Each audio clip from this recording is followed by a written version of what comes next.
Hello बच्चों, आज हम पढ़ रहे हैं क्लास 9th में चैप्टर 16 का अनुवाद हम पढ़ चुके हैं पिछले वीडियो में।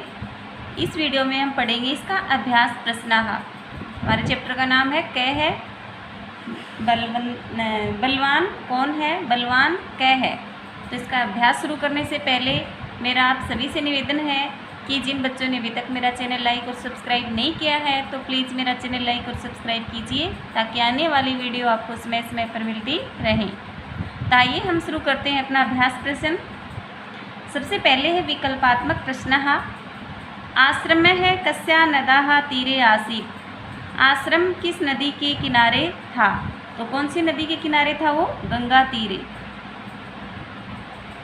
महर्षि किम नाम आसीत्। महर्षि का नाम क्या था? याज्ञवल्क्य। पाठ हमने कहानी पढ़ी है तो ये सारे क्वेश्चन उसी में से सभी। मूषिका कस्य मुखात् पतिता।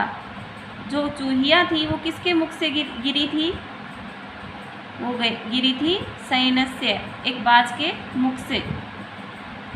मेघस्य वर्ण कीदृश आसीत्। बादल का रंग कैसा था? कृष्ण, काला। चूहिया ने मना कर दिया था ना कि इसका रंग तो काला है। अगला प्रश्न है अधोलिखित प्रश्नानाम उत्तराणि संस्कृत भाषाया एक पदेन लिखत।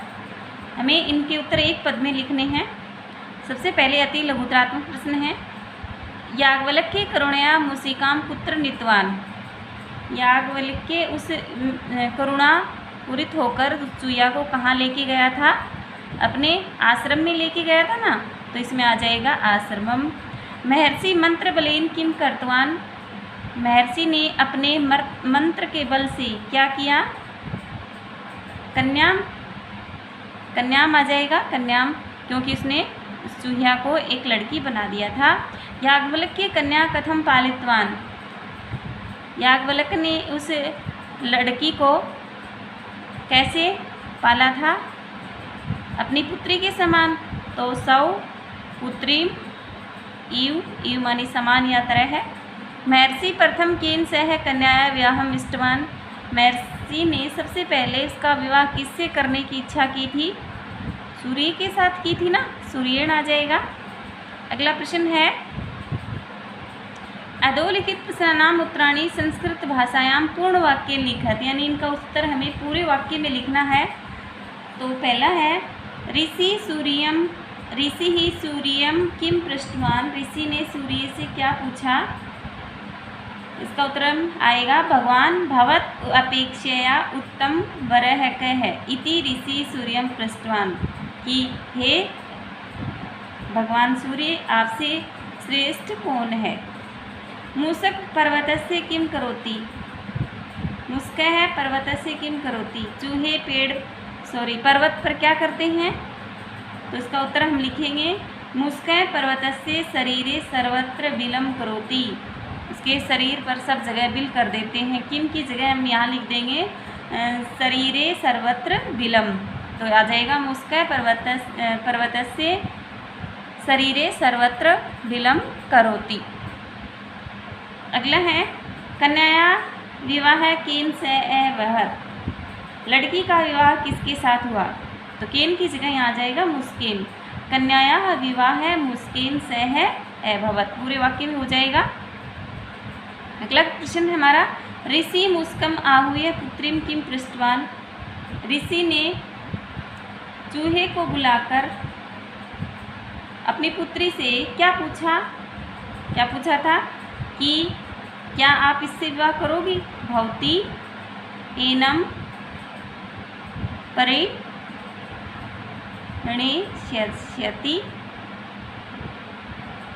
किम। यानी प्रश्न पूछता है वो उससे। प्रश्न नंबर 4 अधोलिखित प्रश्नानाम उत्तराणि संस्कृत भाषायाम विस्तारेण लिखत। इनका हमें 4-5 पंक्तियों में उत्तर देना है, थोड़ा सा विस्तार से लिखना है। तो इनका उत्तर पहला है सूर्यम दृष्टा पुत्री किम उक्तवती। सूर्य को देखकर पुत्री क्या बोली? इसका उत्तर हम लिखेंगे सूर्यम दृष्ट्वा पुत्री उक्तवती यत् अहम सूर्यस्य तापम सोढुं न शक्नोमि अतः इतोऽपि उत्तमम् अन्य वरम भवान सूचयतु। पुत्री बोलती है कि मैं सूर्य के ताप को सहन नहीं कर सकती हूँ, अगर इससे कोई श्रेष्ठ वर है तो उसे खोजिए। सूर्य है कि उक्तवान, सूर्य क्या बोले, सूर्य है उक्तवान मेघ माम आच्छाद तिष्ठति स मम अपेक्षा बलवान योग्य च अपि अतः सह एव उत्तमः अस्ति। सूर्य बोलता है कि बादल मेरे को ढक लेता है, वह मेरी अपेक्षा बलवान और योग्य है, इसलिए आप मेरे से उत्तम बादल हैं। मेघम दृष्ट्वा कन्या उक्तवती, किम उक्तवती क्या बोली, यहाँ किम कटा हुआ तो यहाँ तक किम आ जाएगा, तो इसका उत्तर हम लिखेंगे सा उक्तवती यत् एतस्य वर्णः कृष्णः अतः एष मैं अस्तु इतो अपि उत्तमं वर सूचयतु।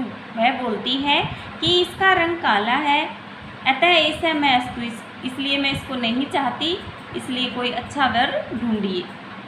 मेघ है किम उक्तवान, इसका उत्तर हम लिखेंगे मेघ है उक्तवान यत् वायु सहस्रगधा मम विभागम करोति अतः सह एव मम अपेक्षा बलवान।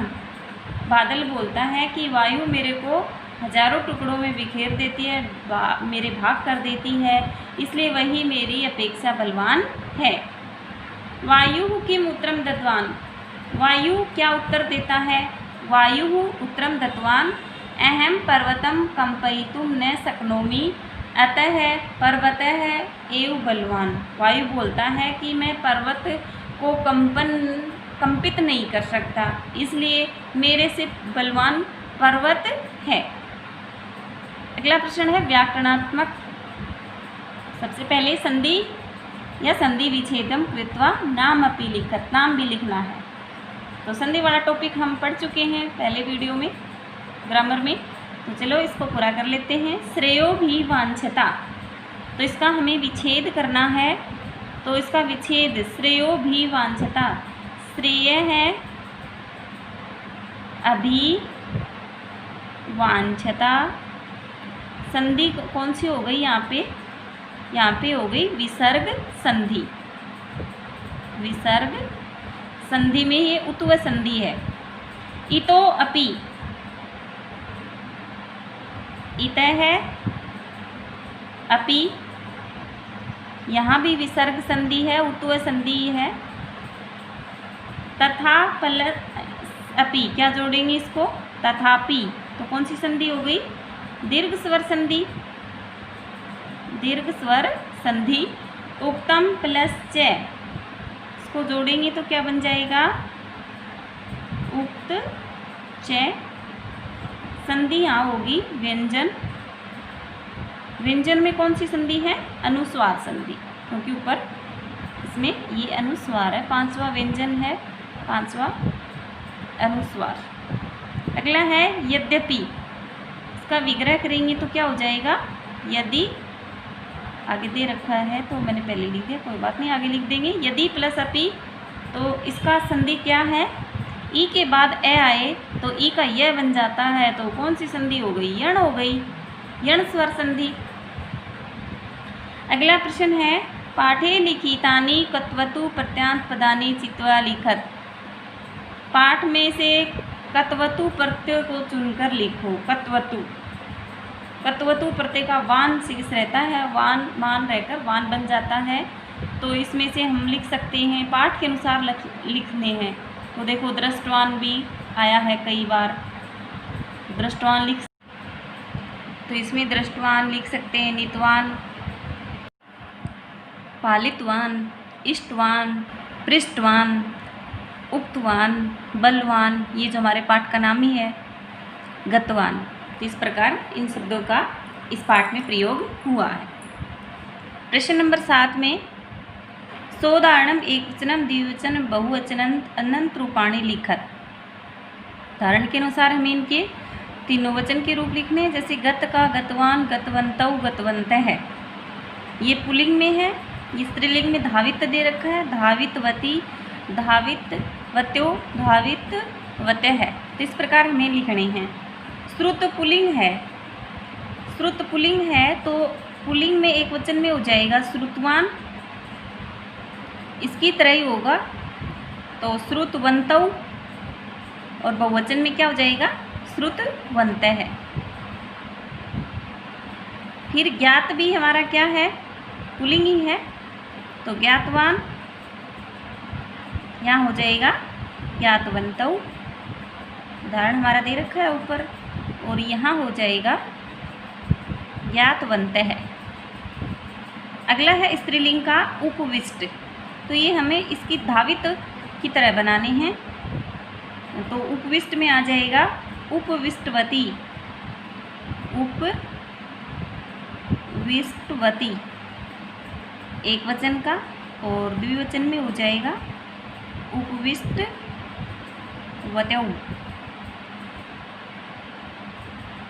और बहुवचन में हो जाएगा उपविष्टवत्यः है। अगला है स्थित का स्त्रीलिंग में बदलना है, तो इसका हो जाएगा स्थितवती, स्थितवत्यो, स्थितवत्यः है। घोषित पुल्लिंग है घोषितवान, घोषितवन्तौ, घोषितवन्तः है। अगला है रिक्त स्थाने उचित कत्वतु प्रत्यांतम रूपम लिखत।